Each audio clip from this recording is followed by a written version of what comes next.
You think the best athletes in the world are thinking faster than everyone else. They're not. They're thinking less. And the specific brain mechanism that allows that to happen is one of the strangest, most counterintuitive things neuroscience has ever documented. It has a name. And once you know what it is, you'll see it happening in every great performance you've ever watched. Here's what's actually going on. Your brain has a region called the prefrontal cortex.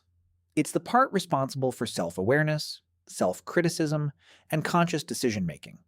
It's also the part that second-guesses you, the part that whispers you're about to miss the shot, or that everyone is watching, or that you did this exact thing wrong the last time. In ordinary circumstances, that voice is useful. It keeps you careful. It keeps you from taking stupid risks. But in high-performance moments, it becomes the single biggest obstacle between you and your best. In the 1990s, a neuroscientist named Arne Dietrich proposed something that most people in sports science found almost offensive. He argued that the reason elite athletes perform the way they do isn't because their brains are working overtime. It's because a specific part of their brain is temporarily shutting down. He called it transient hypofrontality, a temporary reduction in activity in the front of the brain, the same region responsible for all that self-monitoring, all that internal commentary, all that doubt. When it quiets, something remarkable happens. The body's automatic systems, skills built through thousands of hours of practice, take over completely. Movement stops being thought about. It just happens. In 2024, cognitive neuroscientist John Konios at Drexel University ran one of the most detailed studies ever conducted on this state.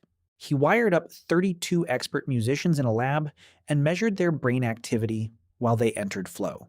What he expected to see was intense focused activation. What he actually found split the scientific community. In expert performers, certain brain regions weren't lighting up during peak performance. They were going quiet, specifically the areas associated with conscious self-monitoring. The brain was doing less, and the performance was better for it. But here's the part that matters most. This state doesn't happen by accident, and it doesn't happen simply because someone is talented. Research across elite athletes consistently points to one specific trigger: the balance between challenge and skill. When a task is too easy, the brain drifts. The prefrontal cortex has nothing to engage with, and it wanders. When a task is too hard, anxiety spikes. The prefrontal cortex floods with activity, and that internal commentary gets deafening. But when the challenge matches the skill almost exactly, when you are operating right at the edge of what you're capable of, something precise happens. The prefrontal cortex finds its equilibrium, and the door opens. This is why elite athletes describe flow as something they can feel coming, not something that just hits them randomly. Something they set up, the training, the preparation, the deliberate positioning of themselves at exactly the right level of challenge. All of it is aimed at recreating the conditions where the prefrontal cortex steps back and lets the trained body take over. Serena Williams at match point. A surgeon in the middle of a complex procedure. A chess grandmaster 3 hours into a game. None of them are thinking about what they're doing in the way you'd imagine. They're operating from somewhere underneath thought, from a level of processing so deep and so fast that conscious language can't reach it. So, what does this mean for the rest of us? Most people will never compete at an elite level, but the mechanism is identical. Your brain has the same prefrontal cortex, your body has the same capacity for deep automatic processing. The only difference is that elite athletes have spent years learning, deliberately and precisely, how to get out of their own way.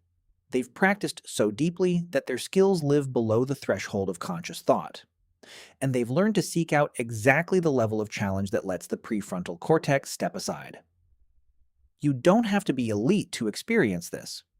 You've probably already felt it. A moment where something you were doing suddenly stopped being something you were doing and just started happening.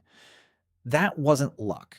That was your prefrontal cortex doing the one thing it almost never does: going quiet and letting you through.